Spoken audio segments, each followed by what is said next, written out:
Eu nunca acreditei em assombração.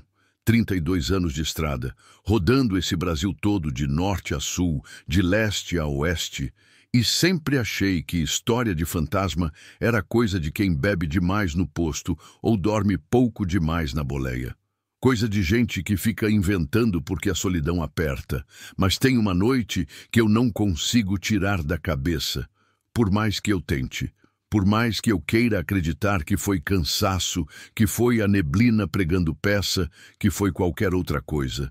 Foi em 2003, descendo a Serra de Petrópolis, numa madrugada que mudou completamente o jeito como eu vejo a estrada. Meu nome é Valdir. Tenho 54 anos hoje, mas na época tinha 32. Sou caminhoneiro desde os 18 anos de idade. Comecei como ajudante do meu tio Zé Maria, carregando laranja do interior de São Paulo para o CEAGESP, aquele mercado gigante em São Paulo. Passava a madrugada inteira ajudando a carregar caixa, conferir nota, amarrar lona. Aprendi tudo com ele. Como trocar marcha sem ranger, como sentir o peso da carreta pela direção, como calcular distância de frenagem, como ler o tempo pelo céu. Depois de 6 anos como ajudante, consegui juntar uma grana e comprei minha própria carreta. Uma Mercedes 1620 azul, ano 1995. Meu xodó. Paguei em 60 meses, mas era minha. Desde então, já rodei muito. Conheço cada curva da Regis Bittencourt, cada buraco da Fernão Dias, cada radar escondido da Dutra, cada posto com comida boa, cada borracheiro honesto. A estrada é minha casa, minha família, meu sustento. Mas naquela noite, a estrada virou outra coisa. Virou um lugar onde as regras normais não valem mais. Era uma madrugada de agosto, inverno rigoroso. Aquele frio que corta a pele, que entra pelos ossos, que faz você tremer mesmo com o aquecedor ligado. Eu vinha de Juiz de Fora, Minas Gerais, com uma carga de móveis planejados para uma loja em Niterói, no Rio. Carga boa, bem amarrada, cliente confiável. Tinha saído de lá no fim da tarde, depois de carregar e conferir tudo direitinho. A previsão era chegar em Niterói umas 5 da manhã, descarregar e voltar para São Paulo no mesmo dia. Viagem que eu já tinha feito centenas de vezes. A BR-040 estava vazia, como sempre fica nesse horário. Só eu, alguns poucos carros e a neblina. Neblina pesada, daquelas que mais parecem uma cortina branca, que você mal enxerga 3 metros à frente. O farol alto não adianta nada, só piora, porque a luz reflete na umidade e te cega mais ainda. Então eu estava no farol baixo, devagar, uns 40 por hora, com o vidro meio aberto para não embaçar por dentro. O frio entrava como uma lâmina, mas era melhor que dirigir no escuro. O cheiro de eucalipto das árvores da serra, misturado com diesel, aquele cheiro característico de estrada de serra. A BR-040, na descida de Petrópolis, é uma serra traiçoeira. Curvas fechadas, declive acentuado, pista molhada, acostamento estreito. Nessa época do ano, com neblina e umidade, fica ainda pior. Escorregadia, traiçoeira. Você precisa estar com toda a atenção, freio motor na marcha certa, mão firme no volante. Foi ali, bem perto do quilômetro 67, numa curva fechada à esquerda, logo depois daquela ponte estreita de concreto que eu vi pela primeira vez. Uma mancha branca no acostamento, meio borrada pela neblina, mas estava ali. Pensei que fosse um saco de lixo grande, sabe? Ou talvez algum animal morto, um cachorro, sei lá. A gente vê muito bicho morto na estrada, atropelado, largado ali. Mas quando eu passei, olhei no retrovisor lateral, aquele grandão que mostra a lateral toda da carreta.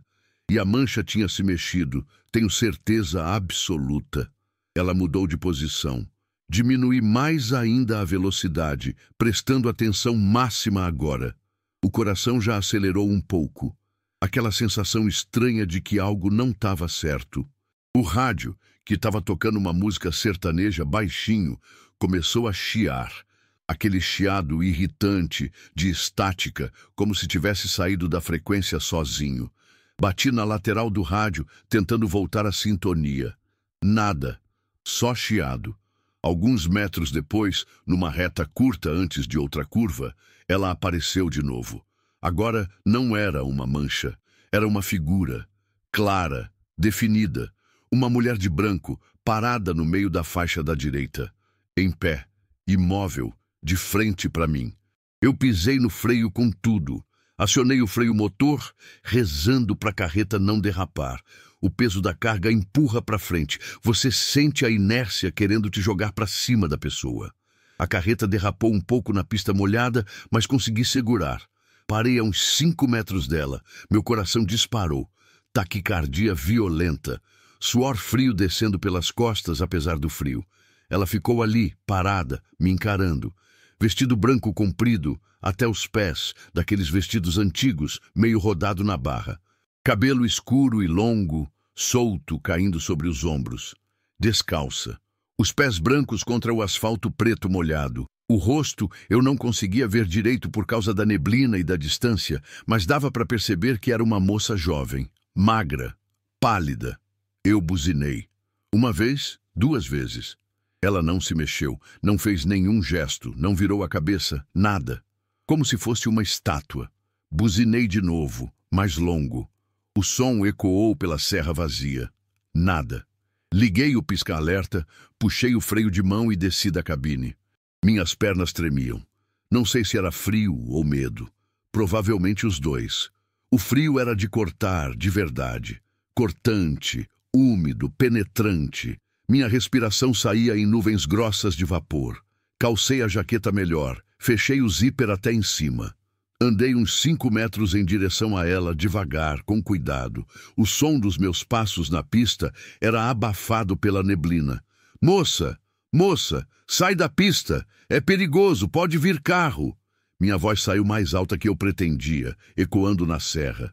Ela continuou parada, imóvel. Moça, você tá bem? Precisa de ajuda? Tá perdida? Nada, nenhuma reação. Cheguei mais perto, uns 3 metros agora. Foi quando consegui ver o rosto dela melhor. Jovem mesmo, devia ter uns 20 e poucos anos. Bonita, traços delicados. Mas o olhar era vazio. Como se ela estivesse olhando através de mim, não para mim. Como se eu não existisse. Um arrepio violento subiu pela minha espinha. Não era um arrepio de frio. Era outra coisa. Era medo. Medo primitivo, instintivo. Daqueles que vêm lá do fundo, que nossos ancestrais sentiam quando encontravam algo perigoso na floresta. De repente, sem nenhum aviso, ela virou de costas. Movimento suave, lento, como se estivesse flutuando. E começou a andar para dentro da neblina para o lado da pista, em direção ao barranco. Eu segui. Não sei porquê. Não fazia o menor sentido. Devia ter voltado para o caminhão, ido embora, seguido viagem. Mas algo me puxou. Curiosidade? Preocupação? Não sei. Segui ela. Ela andava devagar, passos curtos, o vestido arrastando no asfalto molhado, mas não fazia barulho. Percebi isso. Não tinha som de tecido arrastando, nem de passos. Só o som dos meus próprios passos. Meu coração batendo forte. Minha respiração pesada.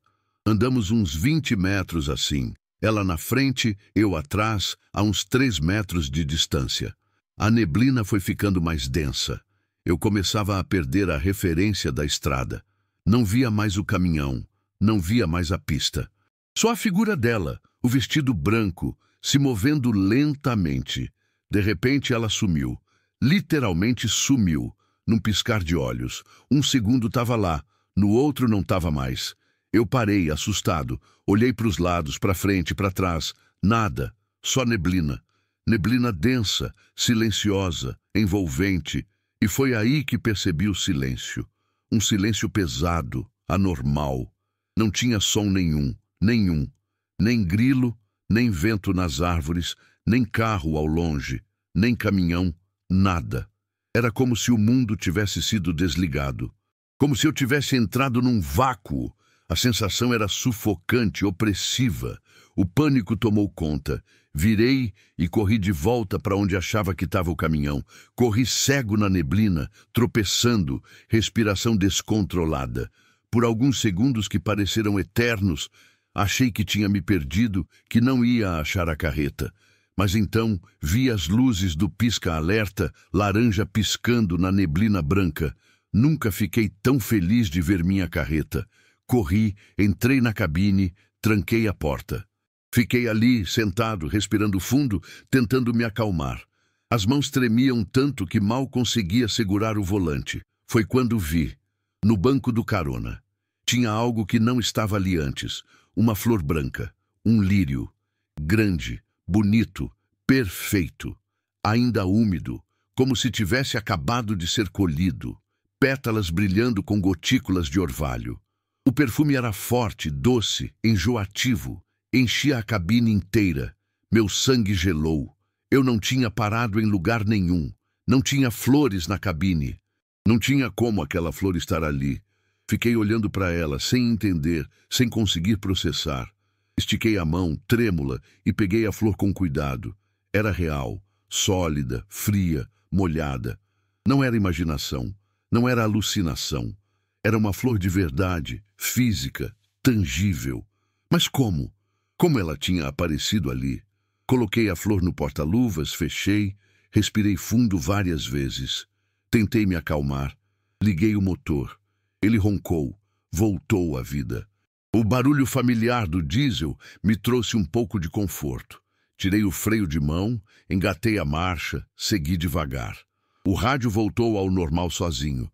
A música sertaneja voltou, no mesmo ponto onde tinha parado. Como se nada tivesse acontecido. Desci a serra em silêncio, sem música, sem rádio, sem nada. Só o som do motor, da estrada, dos meus próprios pensamentos confusos. Tentando entender, tentando racionalizar, mas não conseguia. Cada explicação que eu tentava criar desmoronava. Cansaço? Eu não estava cansado. Tinha dormido bem antes de sair. Alucinação. Mas e a flor? A flor era real. Sonho? Não. Eu estava acordado, dirigindo, consciente. Lá pelas 4:30 da manhã, cheguei no posto de gasolina em Magé, já quase saindo da serra. Parei para tomar um café, esticar as pernas, tentar processar o que tinha acontecido. O posto estava quase vazio. Só um carro de família dormindo no estacionamento e um caminhão abastecendo. O frentista era um senhor de uns 60 anos, bigode grisalho, barriga de chope, olhar cansado de quem trabalha a noite inteira. Pedi um café preto sem açúcar. Acendi um cigarro, a mão ainda tremendo levemente. O senhor trouxe o café, ficou ali do lado, conversando. Jeito de frentista de posto de estrada, sempre com papo. Comentei sobre a neblina, sobre a serra perigosa nessa época. Ele balançou a cabeça, conhecedor. É, meu filho, essa época é complicada mesmo. Neblina fecha tudo. Já teve muito acidente aí em cima. Tomei um gole do café, quente, amargo, reconfortante. Realmente é perigoso. Ainda mais de madrugada, né? Ele ficou quieto por um momento, olhando para a serra, para o lado de onde eu tinha vindo. Depois baixou a voz, tom confidencial. Nessa época sempre acontece, sabe? Principalmente de madrugada, entre 2 e 4 horas. Meu coração deu um pulo. Acontece o quê? Ele me olhou nos olhos. A moça de branco. Muita gente já viu. Muita gente mesmo. Caminhoneiro, motorista, até policial já viu. Senti um arrepio violento. Não falei nada, só fiquei ouvindo. Ele continuou. Dizem que ela morreu num acidente ali, faz uns 20 anos.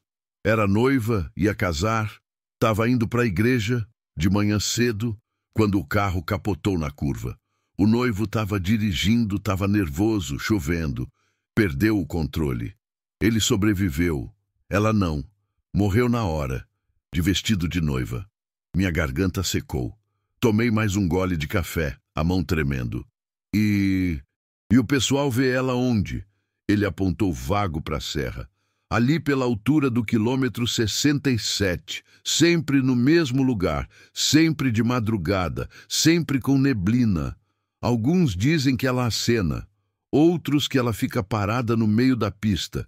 Já teve gente que quase bateu nela, mas quando vai ver não tem ninguém. Fiquei em silêncio, não sabia o que dizer. Não contei sobre a flor, parecia loucura demais. O frentista percebeu meu desconforto, deu um tapinha no meu ombro.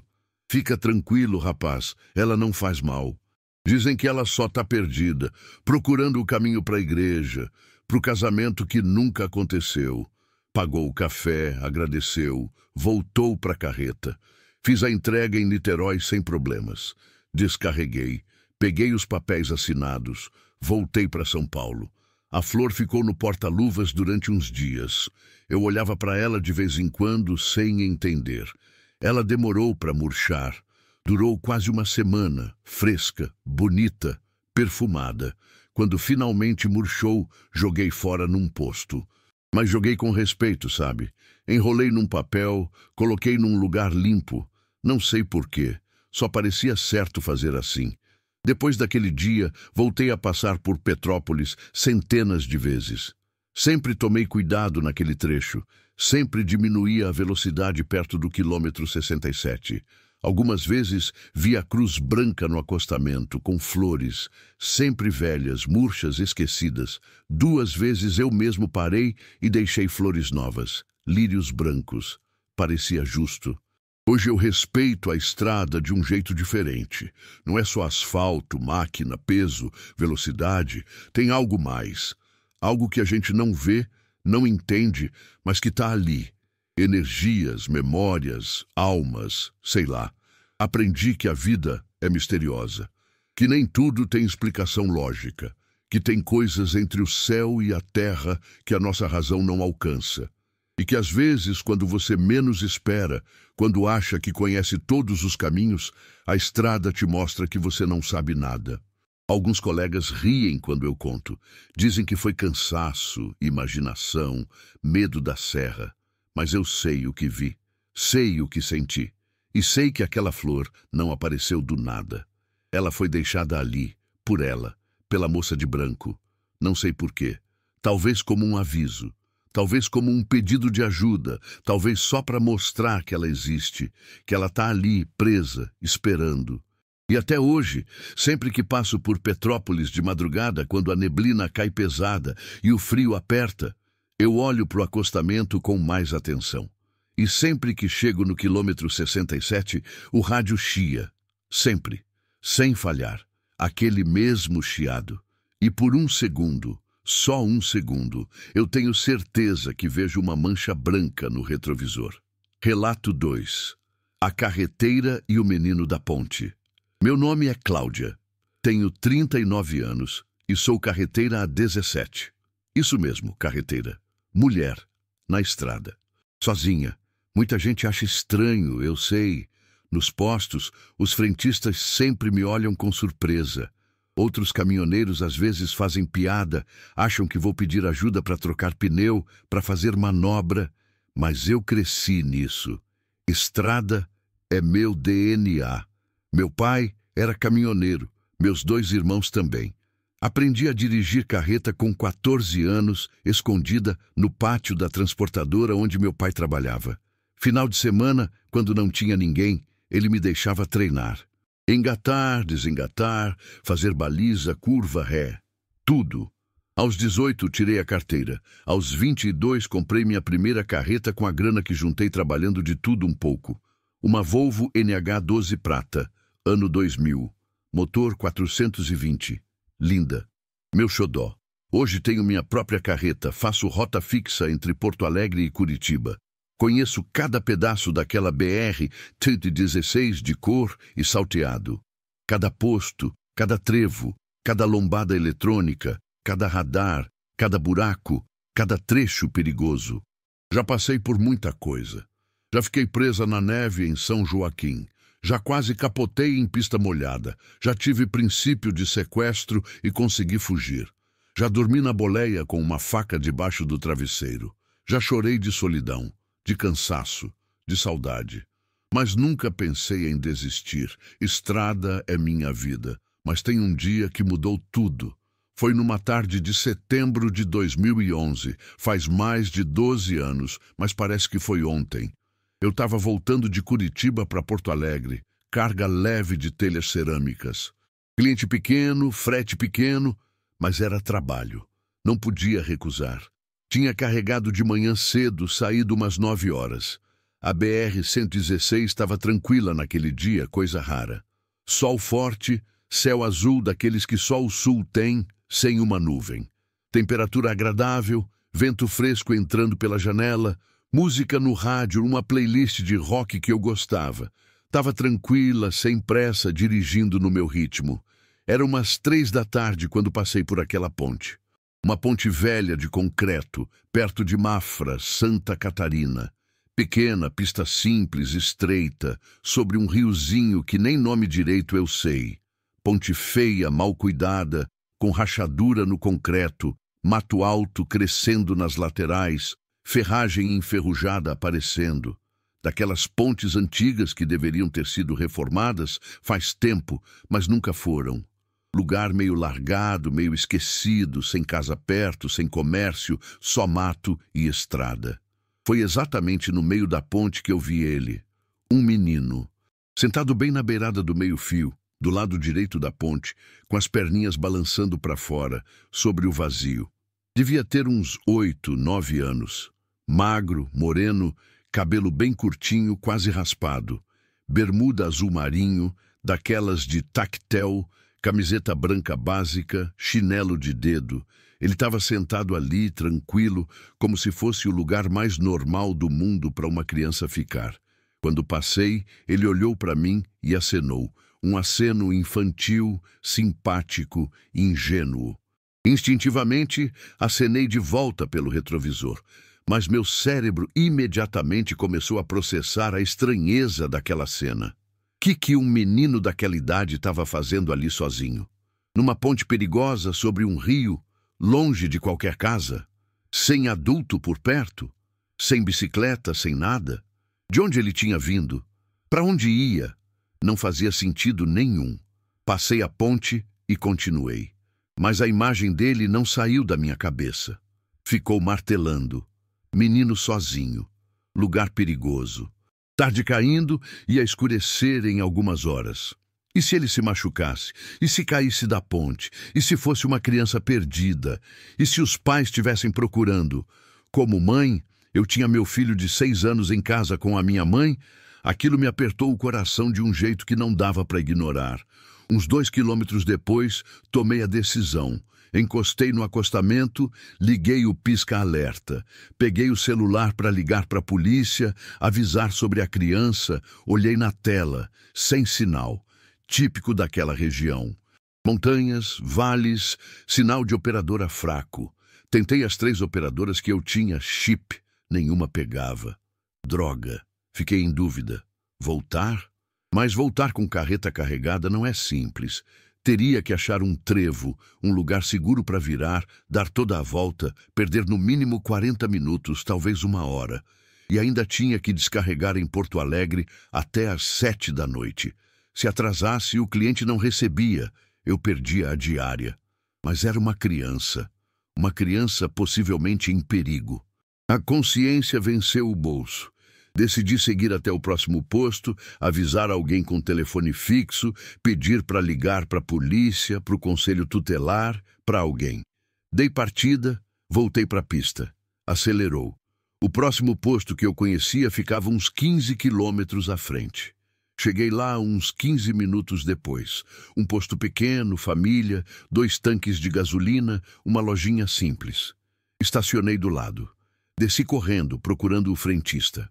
Achei um senhor de uns 50 e poucos anos, barrigudo, boné sujo de graxa, abastecendo um carro velho. Moço, desculpa te interromper, é urgente. Ele olhou para mim. Fala, moça. Contei rapidinho sobre o menino na ponte, sozinho, perigoso, que não conseguia ligar porque não tinha sinal. O rosto dele mudou, fechou, ficou sério. Na Ponte Velha? Perto do rio? Confirmei.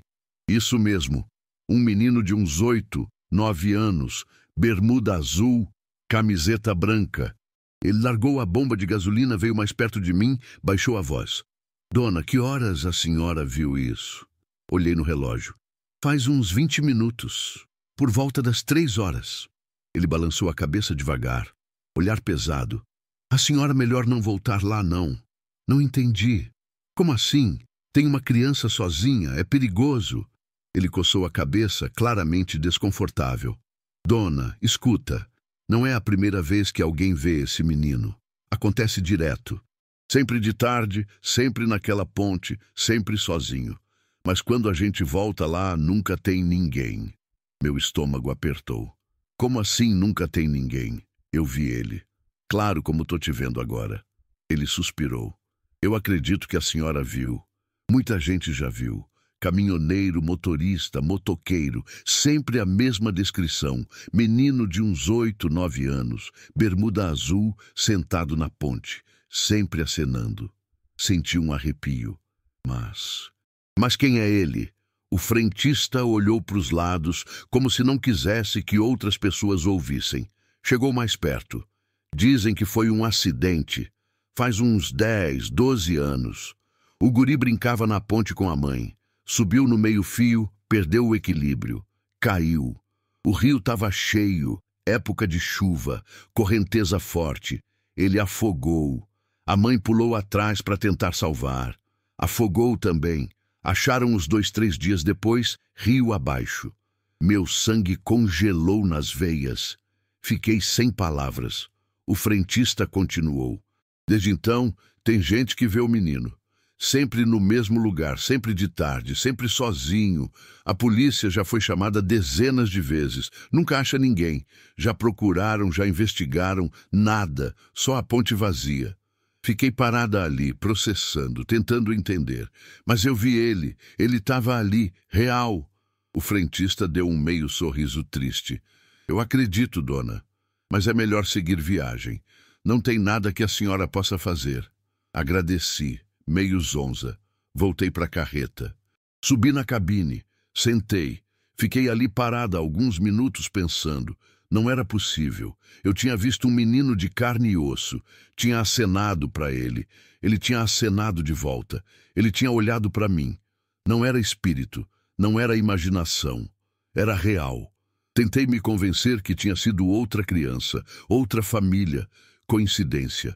Forcei a mente a encontrar explicações racionais. Dei partida, segui viagem.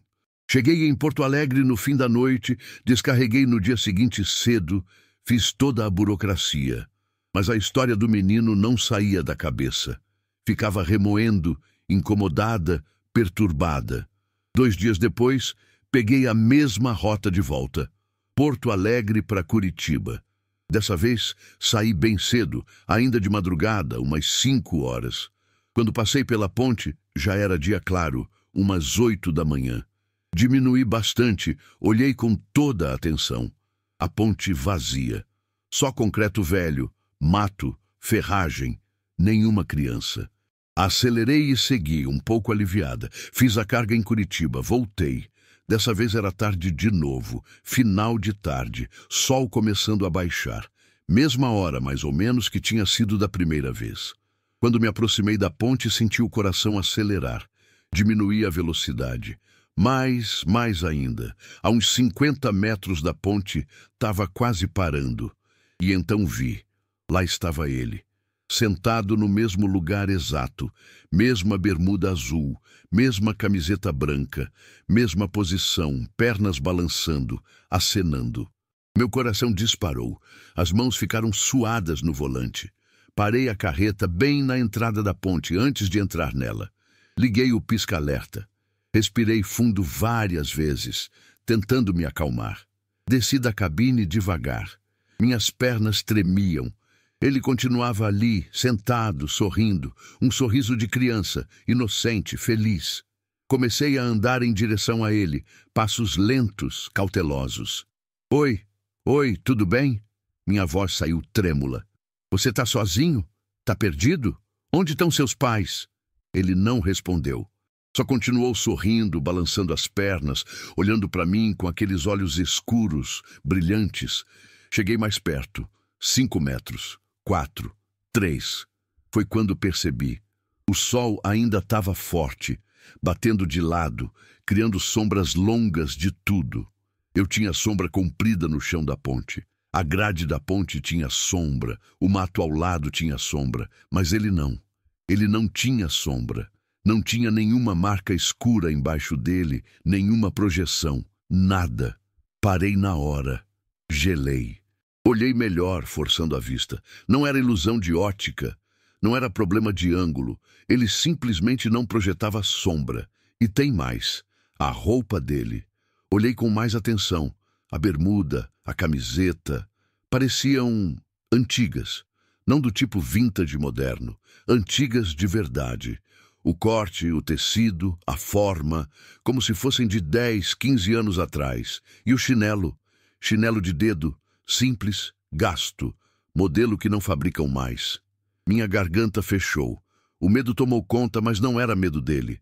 Era medo do sobrenatural, do inexplicável, daquilo que desafia todas as leis que você conhece. Queria correr, mas minhas pernas não obedeciam. Fiquei congelada, olhando para ele. Ele se levantou então. Movimento fluido, leve. Ficou de pé na beirada, equilibrado, virando de frente para mim. Minha mãe está me esperando. A voz era fina, típica de criança, mas tinha um eco estranho, como se viesse de longe. Onde ela tá? Consegui perguntar, voz rouca. Ele apontou para o rio embaixo. Ali. Ela caiu. Eu preciso ir. Então, antes que eu pudesse fazer qualquer coisa, ele pulou. Eu gritei. Um grito que saiu do fundo da alma. Corri até a beirada da ponte, me agarrei na grade, olhei para baixo desesperada. O rio estava ali embaixo, uns 8 metros de queda, água verde escura, opaca, correndo rápido. Procurei com os olhos. Nada. Nenhuma onda, nenhum círculo na água, nenhum barulho de impacto, nenhum sinal dele. Era como se ele tivesse desaparecido no ar antes mesmo de tocar a água.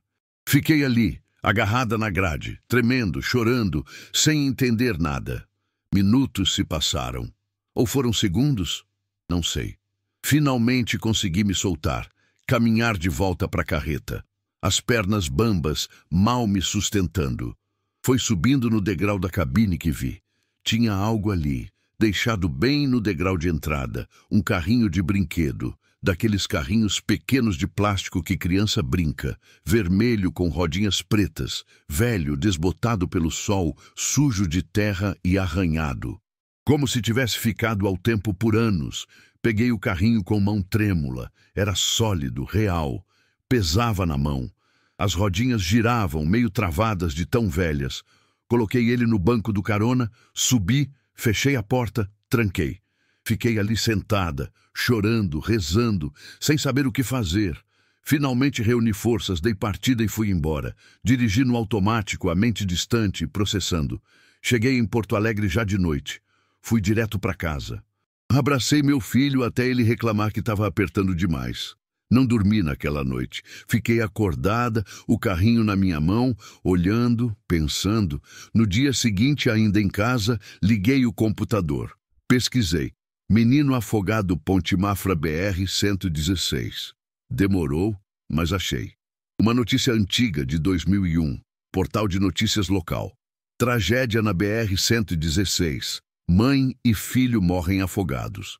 Li a matéria toda, coração apertado. Acidente em ponte sobre rio. Menino de 8 anos, brincando, perdeu equilíbrio, caiu. Mãe desespero, pulou atrás. Correnteza forte. Corpos encontrados 3 dias depois. Nome do menino, Gabriel da Silva Santos. Foto no jornal. Um menino sorridente, cabelo curtinho, segurando um carrinho de brinquedo vermelho. Era ele. Exatamente ele. Mesma aparência, mesmo cabelo, mesmo sorriso, mesmo carrinho. Imprimi a notícia, guardei. O carrinho também guardei. Tá numa caixinha até hoje, em casa, no meu quarto. Às vezes eu abro, olho, lembro. Lembro daquele menino, do desespero dele querendo encontrar a mãe, da tragédia que interrompeu 2 vidas. Aprendi muito naquele dia. Aprendi que a estrada guarda histórias. Histórias de vida, de morte, de amor, de perda. Histórias que não acabam quando a vida termina. Aprendi que tem coisas que a gente não entende, não explica, mas que são reais. Tão reais quanto você e eu.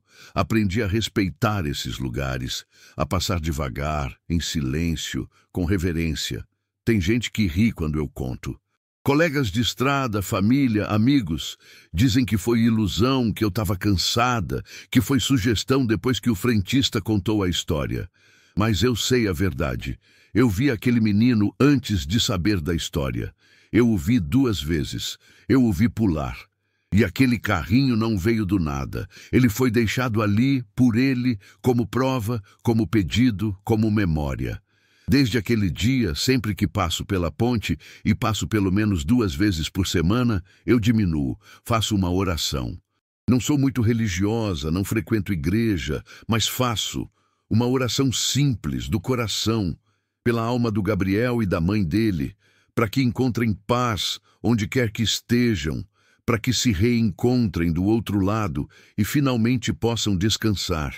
E sempre que alguém me pergunta sobre o carrinho na caixinha, sobre por que eu guardo aquele brinquedo velho, eu conto a história. Não para assustar, mas para lembrar. Lembrar que a vida é frágil, que um segundo muda tudo. Que o amor entre mãe e filho é tão forte que nem a morte separa. E que a estrada, essa estrada que eu amo, que é minha vida, também é um lugar sagrado, onde histórias se cruzam, onde vidas se tocam, onde, às vezes, os mundos se encontram. Relato 3. O motorista de ônibus e a passageira fantasma. Dirigir ônibus não é tarefa fácil, pode acreditar. Tem gente que acha que é só sentar, acelerar e frear. Mas não é nada disso. É responsabilidade pesada. Tem 30, 40, às vezes 50 vidas nas suas mãos. Cada curva que você faz, cada freada, cada decisão de segundo importa. Um erro seu e pronto, virou tragédia. Meu nome é Adilson José da Silva. Tenho 48 anos hoje, mas dirijo ônibus há 23. Comecei nas linhas urbanas de Goiânia, aquelas linhas lotadas, gente pendurada, calor de 40 graus, trânsito caótico, passageiro reclamando, fiscal cobrando pontualidade. Era estressante, mas pagava as contas. Depois de uns 5 anos na linha urbana, consegui passar para o rodoviário. Aí sim a vida melhorou. Mais respeito, menos estresse, mais tranquilidade. Hoje rodo a linha Goiânia-Brasília, ida e volta, quase todo dia da semana. Conheço cada pedaço daquela BR-060 como a palma da minha mão. Cada posto, cada trevo, cada lombada eletrônica, cada radar escondido, cada trecho com buraco, cada curva traiçoeira. Tenho orgulho da minha profissão. Já transportei milhares de pessoas em segurança. Gestante indo para a maternidade, estudante indo para a faculdade, trabalhador indo para o emprego, família visitando parente, gente em busca de vida melhor. Cada passageiro tem uma história, um motivo, um destino. E eu sou parte disso. Sou quem leva as pessoas para os lugares que elas precisam estar. É bonito quando você pensa assim. Mas tem uma noite que me assombra, uma noite que me fez questionar tudo o que eu acreditava sobre vida e morte. Foi numa terça-feira de abril de 2008. Eu lembro o dia exato. 18 de abril. Viagem das 11 da noite, saindo de Goiânia rumo a Brasília. Ônibus semileito, daqueles mais confortáveis, com ar-condicionado, poltrona reclinável, banheiro. Poucos passageiros naquela noite, uns 15 no máximo. Viagem tranquila, tempo bom, estrada seca, lua cheia clarinha, iluminando o cerrado dos 2 lados da pista. A BR-060 à noite é um lugar interessante. Deserta, longa, reta por quilômetros sem fim, hipnotizante. Aquelas retas infinitas do cerrado, sem elevação, sem curva, só asfalto reto sumindo no horizonte. Você precisa se beliscar para não cair no sono, porque a monotonia embala. Eu sempre levo um saquinho de drops de menta, tomo café preto forte antes de sair, boto o rádio num volume adequado. Às vezes converso com o cobrador quando tem. Tudo para manter a atenção, a vigília. Naquela noite, o cobrador era o seu Joaquim. Um senhor de uns 60 anos, cabelo branco, bigode grisalho, óculos, barriguinha saliente. Trabalhava comigo há uns 3 anos. Gente boa, educado, honesto, pontual. A gente se dava bem. Conversávamos sobre futebol, família, economia, vida. Ajudava a passar o tempo nas viagens longas. Estava no quilômetro 105 da BR-060, mais ou menos, trecho entre Anápolis e Alexânia, quando ela apareceu. Não num ponto oficial de parada, não. No meio do nada. Simplesmente apareceu na beira da pista acenando, pedindo parada. Eu vi pelo retrovisor lateral. Uma moça jovem, sozinha, meio da noite, em pé na beira de uma estrada deserta. Vestido florido, dava para ver mesmo à distância e com a pouca luz. Uma malinha pequena na mão. Olhei melhor. Não tinha nenhum carro parado no acostamento. Nenhuma luz de lanterna, de celular, nada. Não tinha posto próximo, não tinha casa, não tinha nada. De onde aquela moça tinha vindo? Como tinha chegado ali? Mas, enfim, não era minha função questionar. Minha função era transportar pessoas, e ali estava alguém precisando. Diminuí, acionei a seta, encostei no acostamento devagar. Parei. Abri a porta. Ela subiu. Subiu devagar, com cuidado, segurando a malinha. Olhei melhor agora que ela estava perto, na luz interna do ônibus. Moça jovem mesmo, devia ter uns 20 e poucos anos. Bonita. Pele clara, cabelo escuro preso num rabo de cavalo, vestido florido simples, meio antigo no estilo, sandália rasteira. Expressão tranquila, mas triste. Olhos meio perdidos. Ela foi até o seu Joaquim no caixa. Tirou da bolsinha uma nota. Nota velha, meio amarelada. Pagou a passagem sem falar nada. Não disse boa noite, não disse obrigada, não disse para onde ia. Só entregou o dinheiro. Seu Joaquim deu o troco e o ticket. Ela pegou, guardou, foi para o fundo do ônibus, sem pressa, em silêncio. Sentou na última poltrona do lado esquerdo, bem lá no fundão, sozinha naquela fileira. Ficou olhando pela janela. Coloquei ela no retrovisor interno, aquele grande que mostra o interior todo do ônibus. Fechou a porta, voltei para a pista. Acelerei. Voltei à velocidade normal. Tudo parecia normal. Só mais uma passageira. Rodei uns 20 minutos normalmente. O rádio tocava uma música sertaneja baixinho. Alguns passageiros dormiam. Um senhor lia jornal com luz individual. Um casal conversava baixinho algumas fileiras à frente. Foi olhando no retrovisor que comecei a achar estranho. Ela continuava na mesma posição exata. Não tinha mexido a cabeça, não tinha se ajeitado na poltrona, não tinha mudado de posição. Nada. Como uma estátua. Estava olhando pela janela na mesma postura, imóvel. Achei meio esquisito, mas deixei para lá. Às vezes as pessoas ficam quietas mesmo, cansadas, pensativas. Mais uns 30 quilômetros à frente, já perto de Alexânia, parei no posto de costume para abastecer. Procedimento padrão de viagem longa.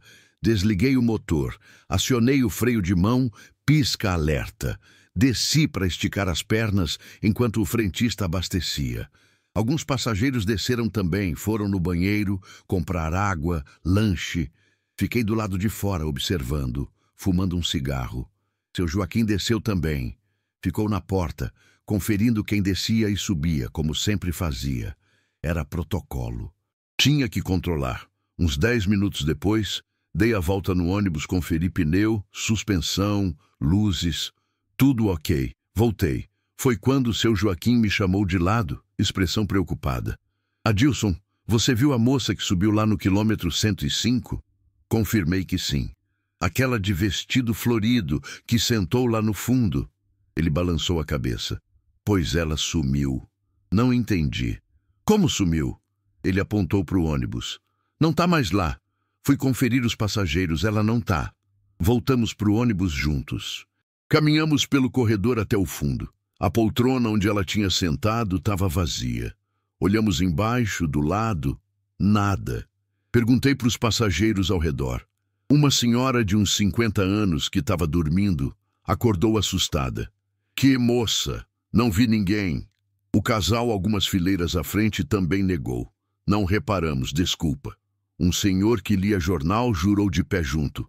Ninguém passou por mim, eu estava acordado o tempo todo. Seu Joaquim estava pálido. Adilson, ela não desceu. Eu fiquei na porta durante toda a parada. Ninguém saiu além dos 4 passageiros que foram no banheiro e loja. E esses 4 já voltaram, contei. Eu também tinha certeza. Tinha ficado de olho na porta pelo espelho lateral o tempo todo. Ninguém tinha descido sem eu ver. Então onde ela foi? Procuramos no banheiro do ônibus, vazio, embaixo dos bancos. Nada. No bagageiro de cima. Nada. Ela simplesmente não estava mais ali. Tinha desaparecido, evaporado. Foi o seu Joaquim que encontrou, caído entre a poltrona onde ela tinha sentado e a parede lateral do ônibus. Um santinho, daqueles santinhos de papel que distribuem em funerais. Santinho de missa de 7º dia. Pegou com cuidado, meio trêmulo. Trouxe até a luz para a gente ver melhor. Era um santinho velho, papel amarelado, gasto nas bordas, dobrado, imagem de Nossa Senhora, bonita, colorida, mas desbotada pelo tempo. Virei o santinho. No verso, o texto padrão. Nome completo, datas, frase de despedida, agradecimento da família. Li em voz alta, mais para mim mesmo que para o Joaquim. Maria Aparecida Souza, 15 de abril de 1987, 18 de abril de 2005. Descanse em paz. A família agradece. Fiz a conta rápida, o coração acelerando. Aquela moça tinha morrido em 18 de abril de 2005, exatamente 3 anos atrás. E nós estávamos em 18 de abril de 2008. Mesma data. Ela tinha morrido com 18 anos. A conta era simples. Jovem, nova, vida inteira pela frente. E eu me lembrava. Me lembrava daquela data, daquele ano. Tinha tido um acidente grave na BR-060, naquele trecho. Um carro que tinha capotado numa curva, capotou várias vezes, pegou fogo. Uma vítima só. Uma moça jovem. Eu tinha passado pelo local algumas horas depois. Ainda tinha viatura, ambulância, carro dos bombeiros, os destroços cobertos com lona. Lembrava nitidamente porque tinha sido chocante. Um calafrio violento subiu pela minha espinha. Olhei para o seu Joaquim. Ele estava branco, tremendo. Adilson, isso aqui não está certo. Não está certo. A voz dele falhava. Vamos chamar a polícia, vamos, não sei, fazer alguma coisa. Respirei fundo, tentando raciocinar. E falar o quê, Joaquim? Que uma morta subiu no ônibus? Que vimos um fantasma? Vão achar que a gente está louco ou bêbado? Vão fazer teste, vão complicar tudo. Vão até suspender nossa habilitação para investigação. Ficamos ali, parados no corredor do ônibus, segurando aquele santinho, sem saber o que fazer. Alguns passageiros já estavam voltando, entrando, procurando suas poltronas. Precisávamos decidir rápido. Olhei para o santinho de novo, virei. Atrás do texto, embaixo, bem pequeno, tinha um endereço. Rua das Flores, 428, Alexânia, Go. Cidade pequena. Ficava ali pertinho, uns 15 minutos. Guardei o santinho no bolso da camisa. Vamos seguir, Joaquim. Vamos terminar a viagem. Depois a gente pensa no que fazer.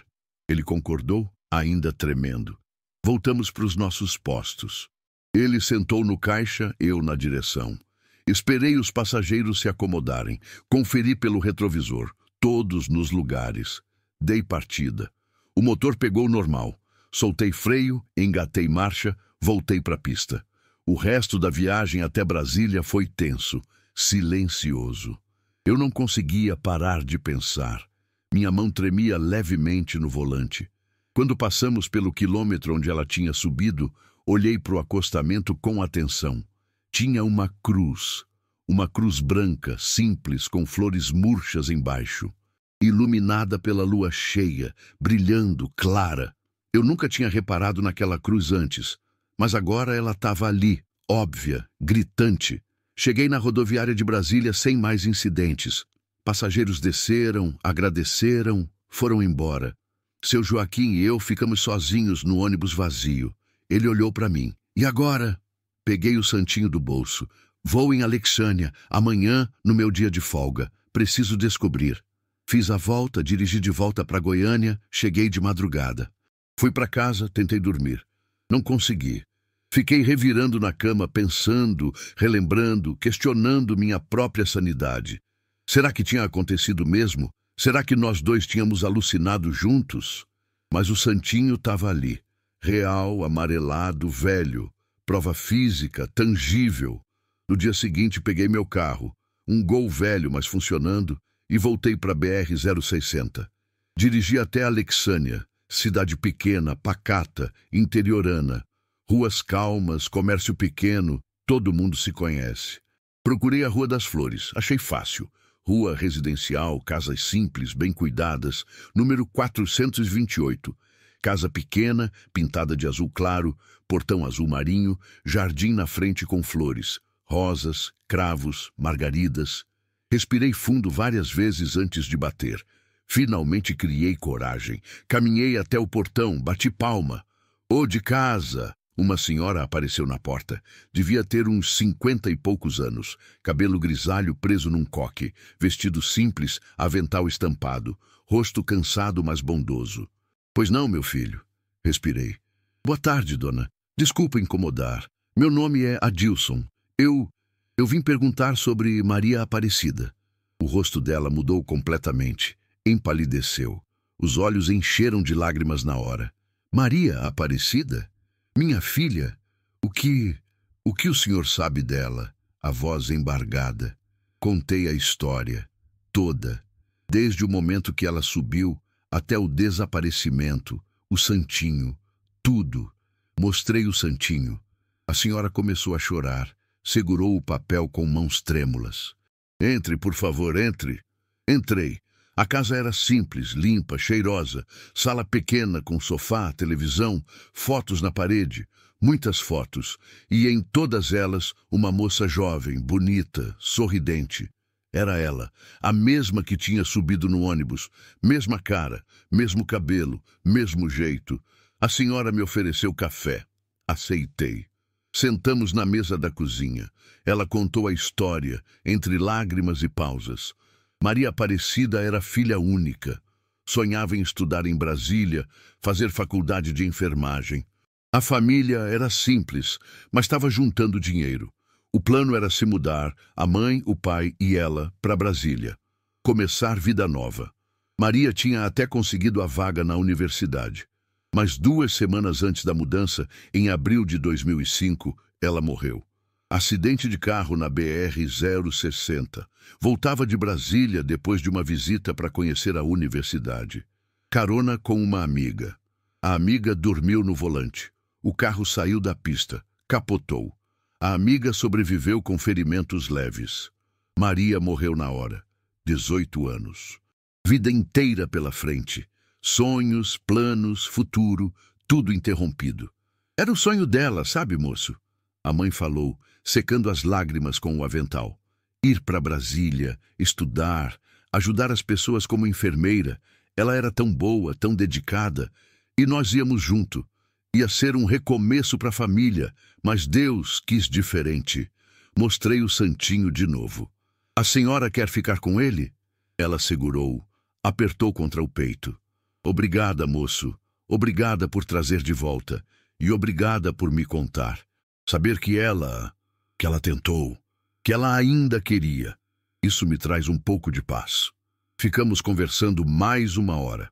Ela me mostrou mais fotos, objetos de Maria, o quarto dela que permanecia intacto, livros de enfermagem que ela estudava. Saí de lá emocionado, com um peso no peito, mas também com uma estranha sensação de ter feito a coisa certa. Até hoje eu dirijo aquela linha Goiânia-Brasília. Passo pelo quilômetro 105 quase todo dia.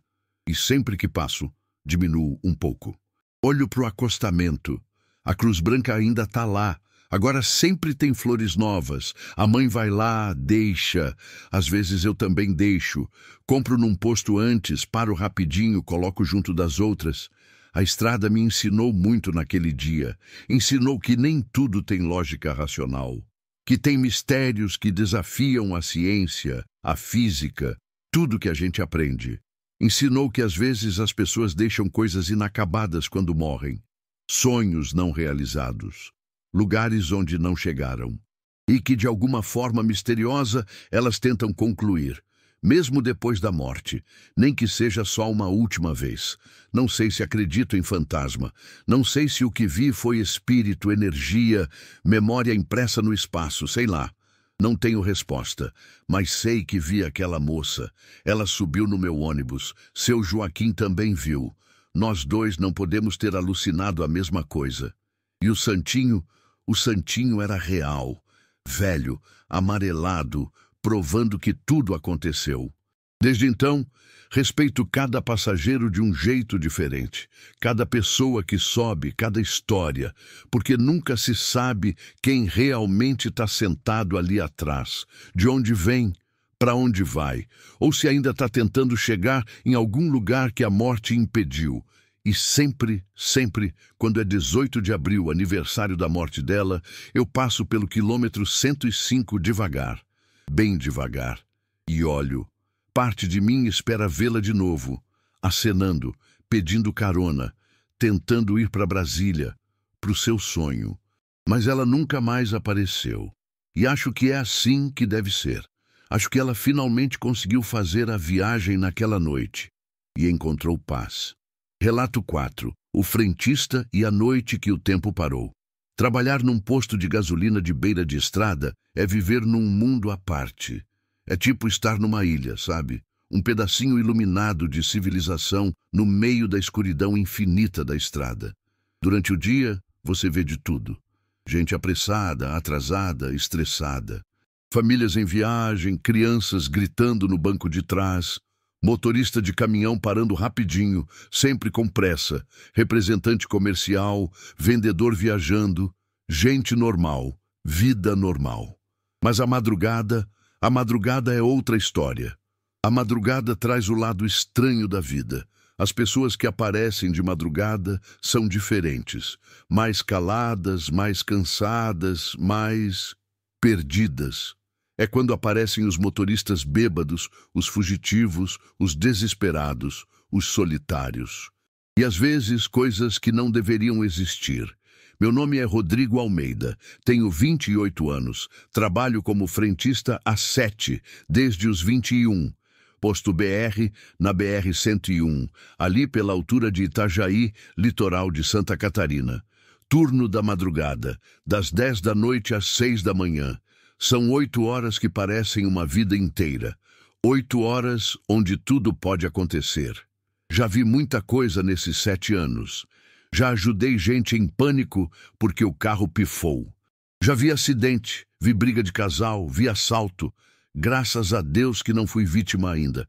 Já conversei com gente famosa passando incógnito. Já vi mulher parindo no banheiro e tive que chamar SAMU. Já encontrei criança perdida no posto, separada dos pais.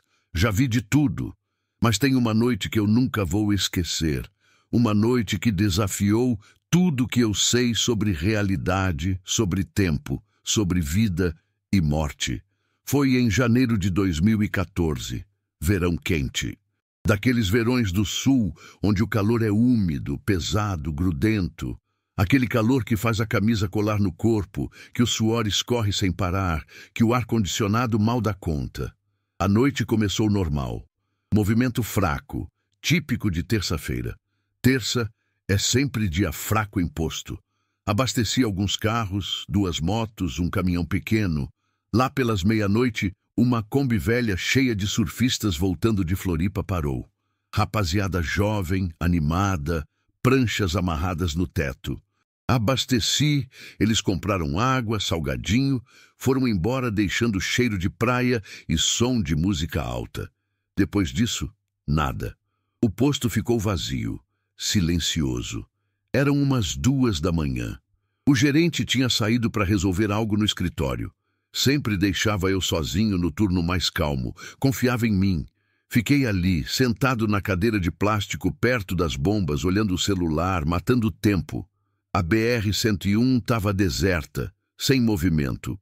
Só o zumbido irritante das lâmpadas fluorescentes, aquele zumbido constante que vira quase um ruído branco depois de um tempo. Foi nesse momento que ele apareceu. Do nada. Um carro surgiu da continuar escuridão da estrada, vindo devagar. Um Chevette, marrom, velho, todo enferrujado, pintura desbotada, amassados na lataria. Mas o que chamou a atenção mesmo foi a placa antiga, daquelas pretas com letras brancas. Dessas eu não via faz anos. Hoje em dia é tudo placa Mercosul, cinza com letras pretas.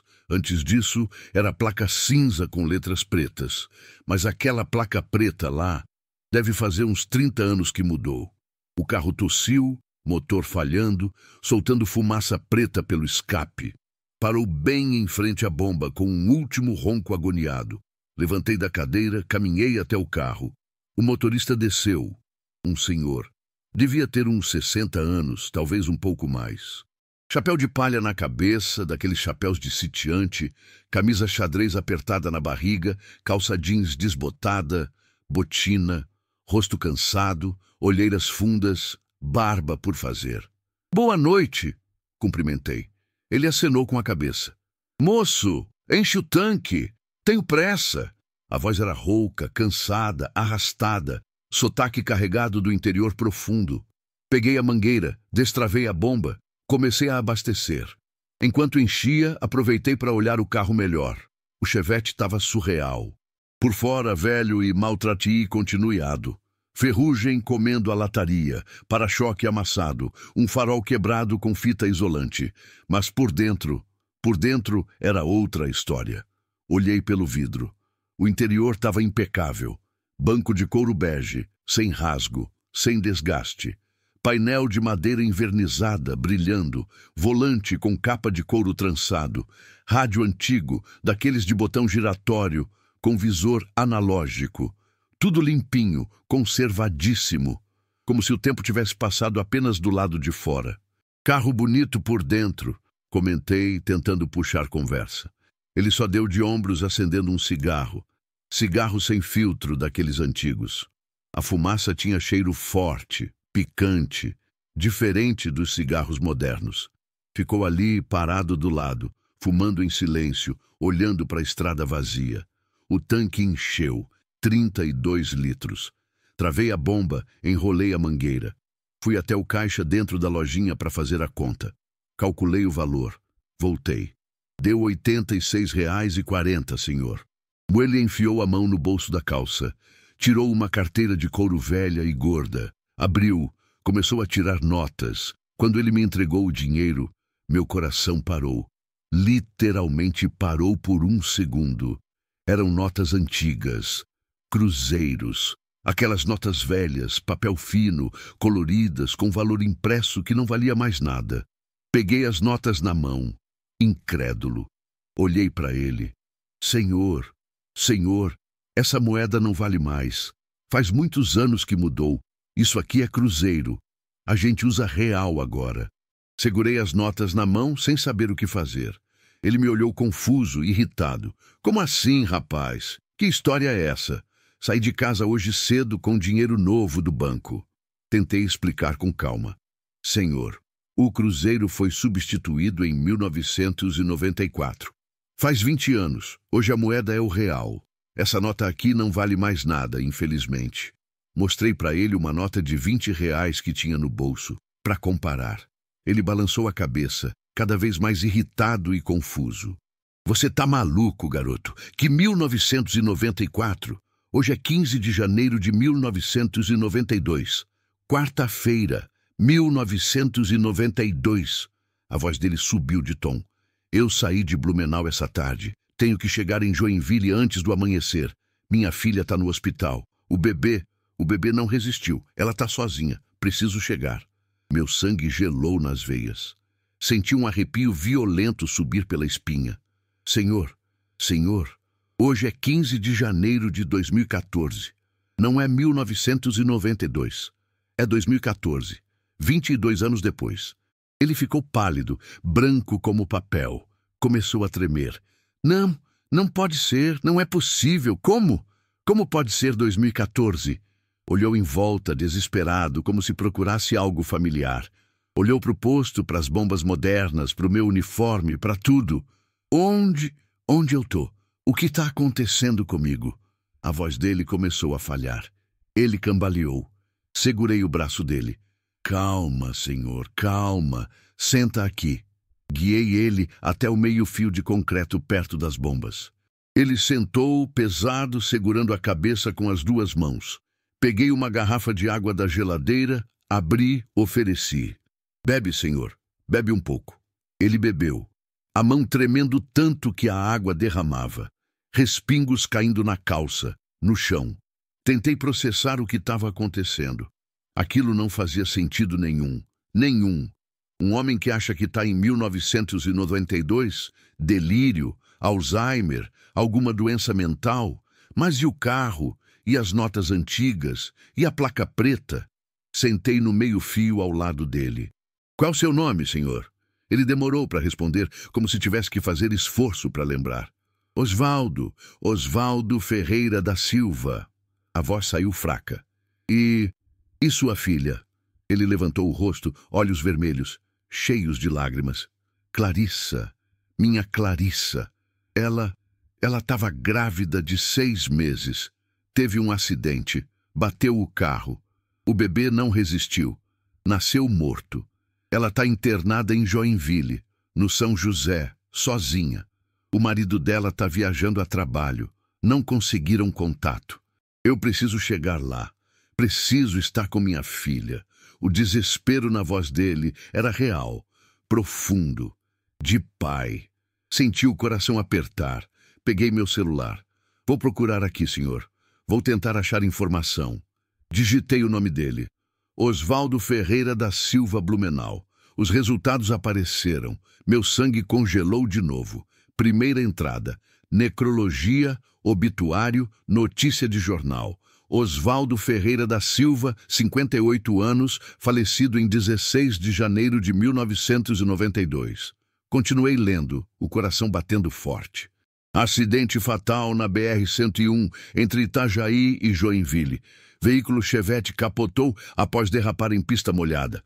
Motorista morreu no local. Deixa esposa e uma filha. Olhei para ele. Ele continuava sentado, curvado, segurando a cabeça. Olhei de novo para o celular. 16 de janeiro de 1992.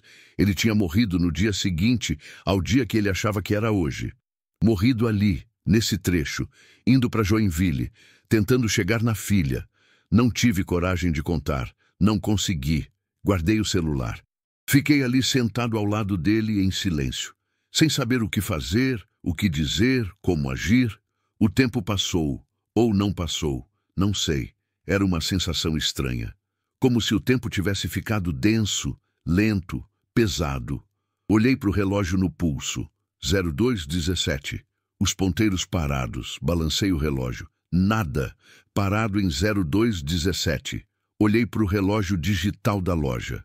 02:17. Olhei para o celular. 02:17. O tempo tinha parado, literalmente parado. Não sei quanto tempo ficamos ali. Pode ter sido 1 minuto, podem ter sido horas. Não tinha referência. Osvaldo finalmente levantou. Devagar, com esforço. Preciso ir, moço. Obrigado pela água. Desculpa o transtorno. A voz estava mais firme agora, mais calma, como se tivesse aceitado algo. Senhor, o senhor tem certeza? Quer que eu chame alguém? Ambulância? Ele balançou a cabeça. Não, tô bem. Preciso ir. Minha filha está esperando. Caminhou até o Chevette. Abriu a porta. O carro parecia mais velho agora, mais desgastado. Como se tivesse envelhecido ali, parado. Ele entrou, fechou a porta, girou a chave. O motor tossiu, relutou, finalmente pegou. Um ronco irregular, falhado. Ele olhou para mim pela janela. Os olhos dele tinham mudado. Tinham uma tristeza infinita, uma aceitação, como se soubesse. Obrigado, rapaz, você é gente boa. Deu uma meia sorriso. Acenei. Dirige com cuidado, senhor. A estrada está escura. Ele acenou de volta. Engatou a marcha. O Chevette se moveu, devagar, roncando. Saiu da área do posto, entrou na BR-101.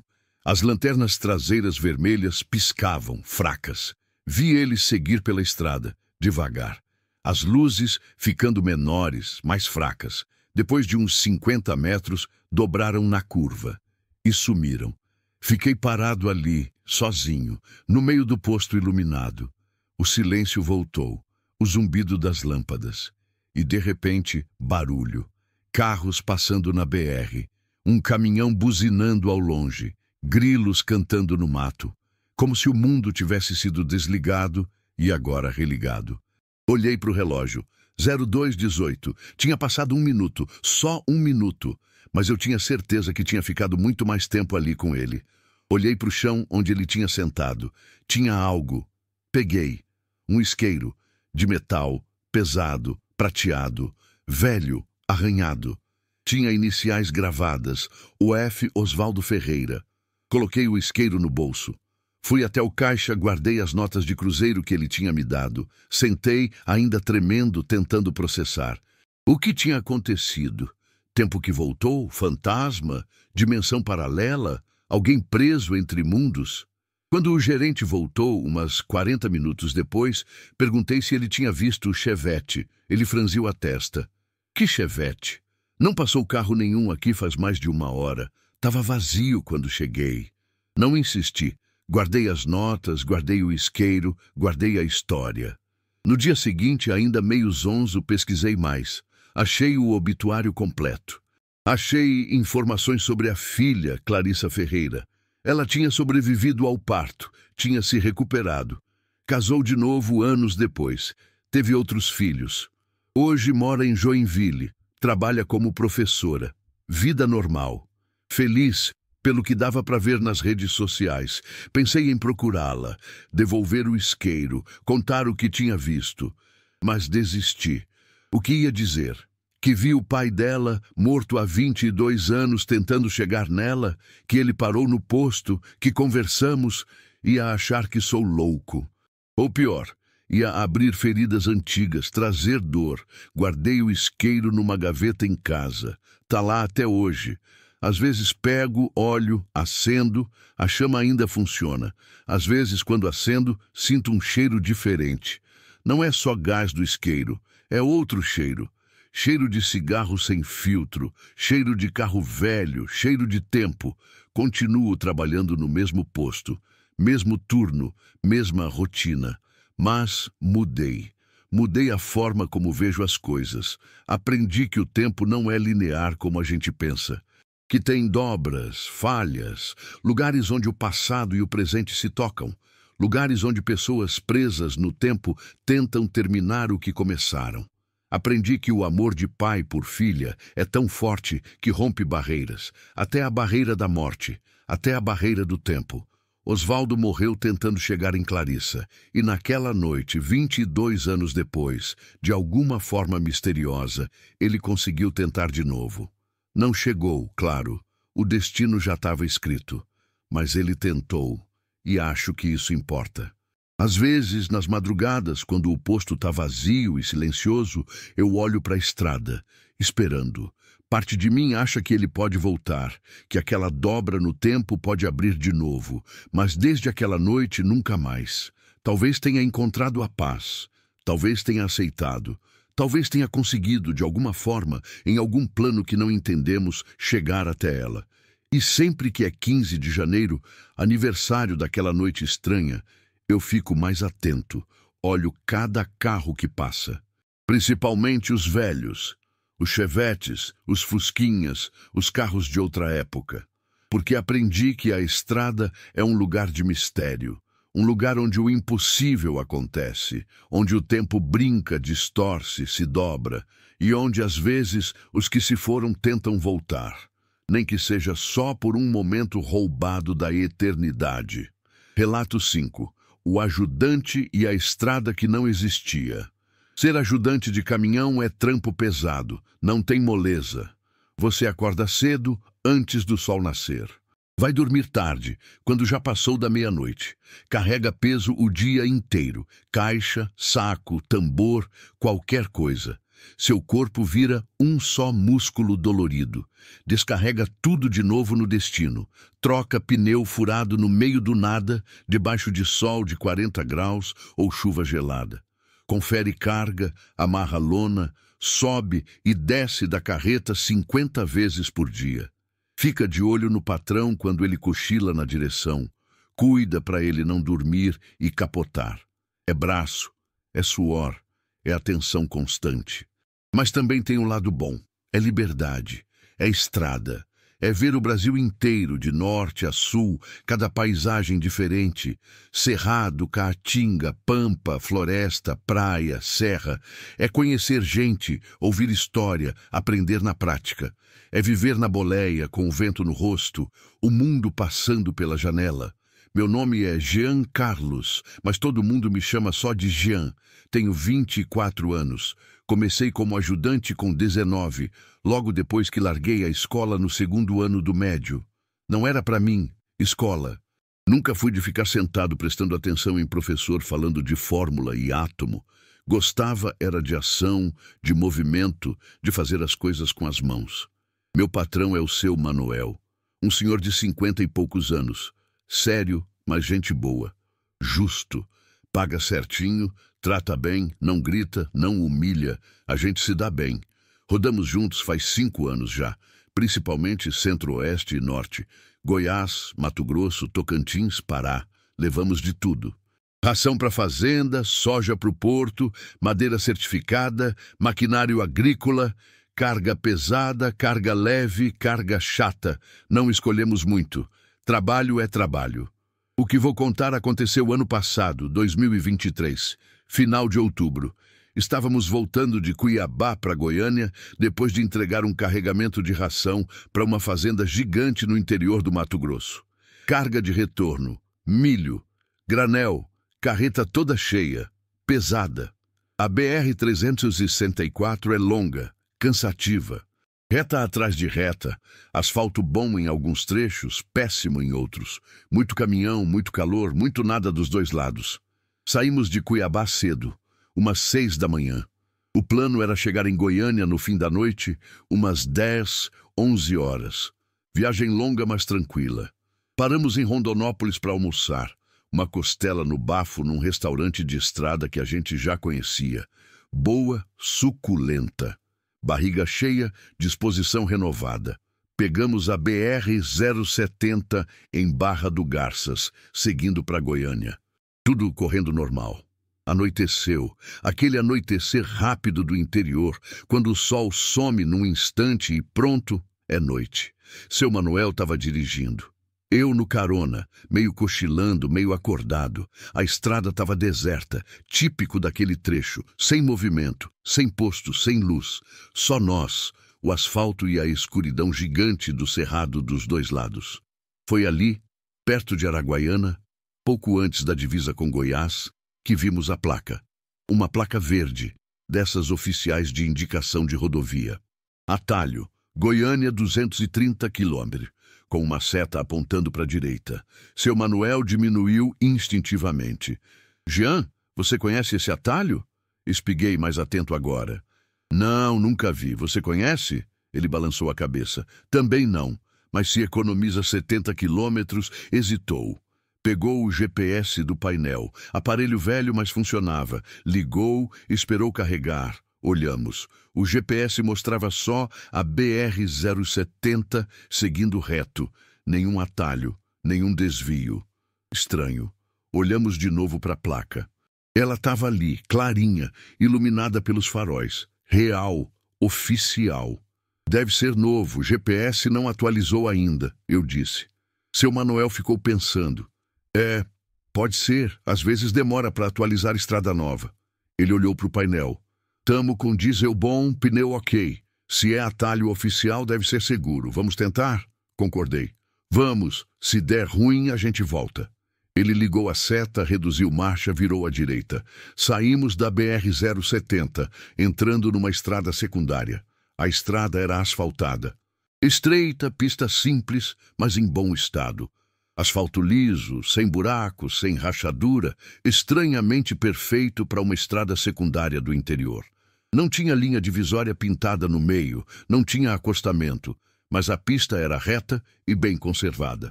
Seguimos. Os primeiros minutos foram normais. Cerrado dos dois lados, árvores retorcidas, capim seco, típico.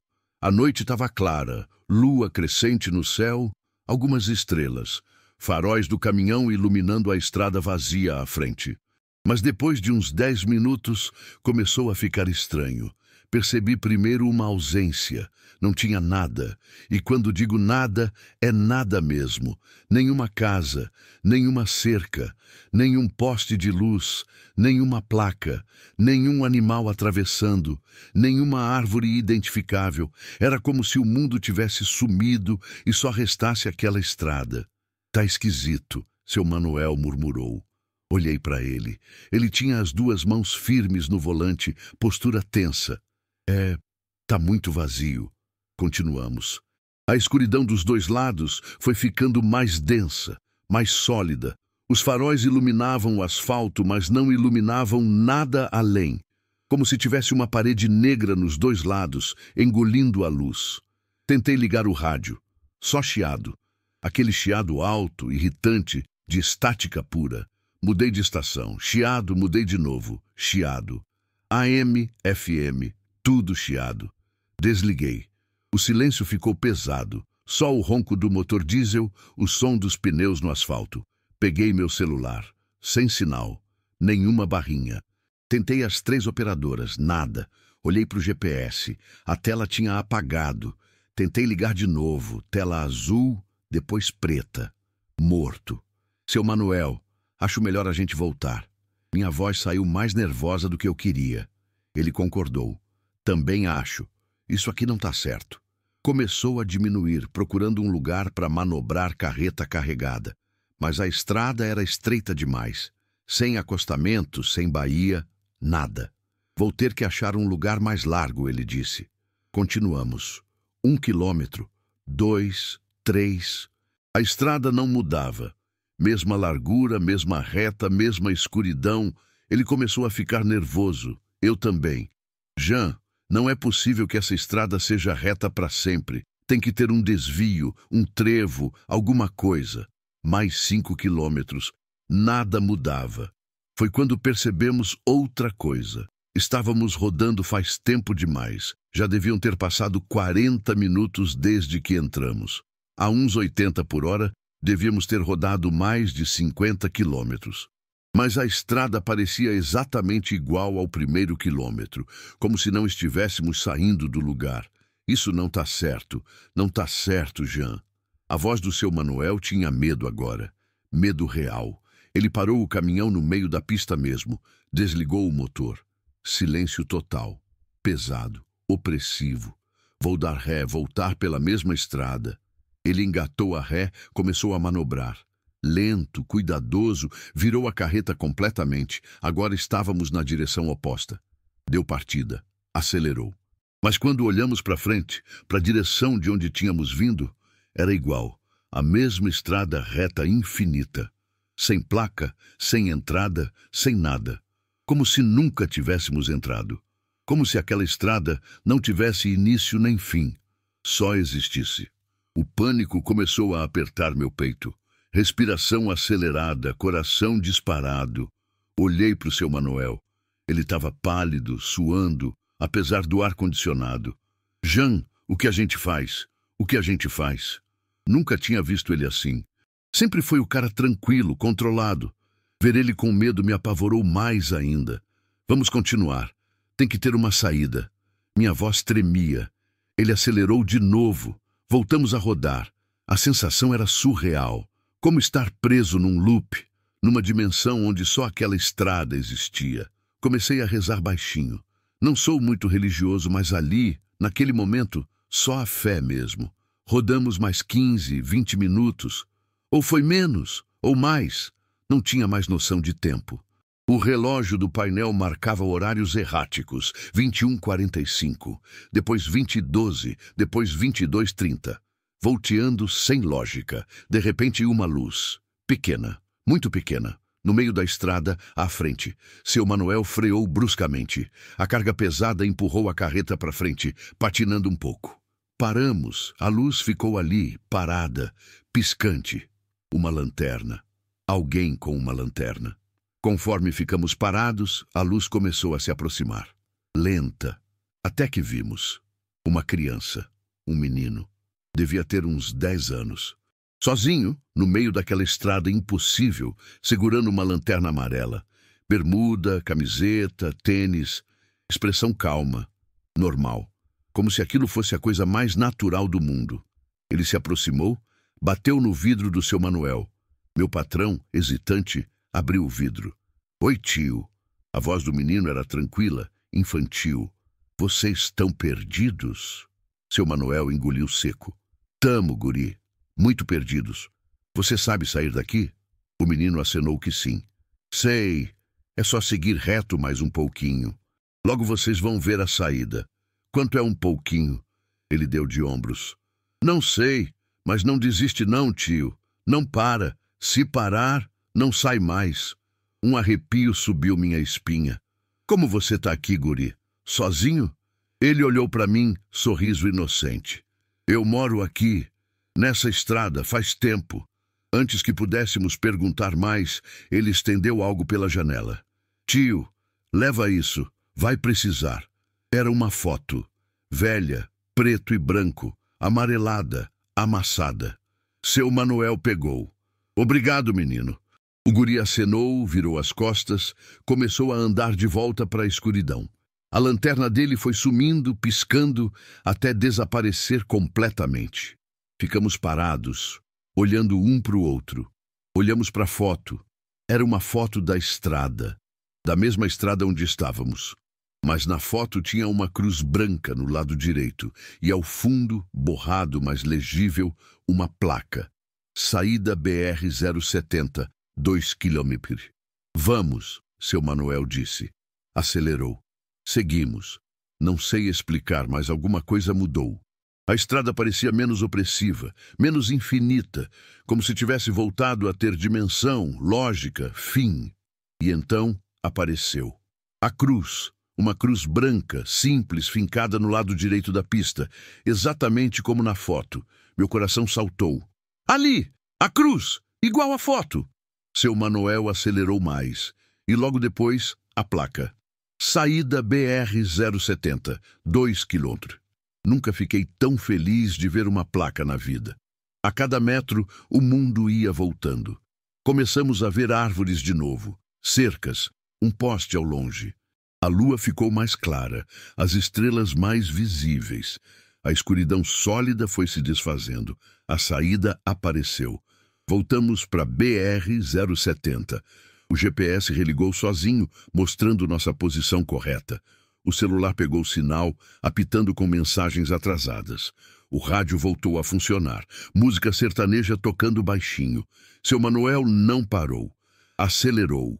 Colocou a carreta na velocidade máxima que ela aguentava. Queria distância daquele lugar. Chegamos no primeiro posto 30 minutos depois. Parou, desligou tudo. Descemos tremendo, suados, aliviados. Sentamos no meio-fio. Ficamos ali, em silêncio, só respirando.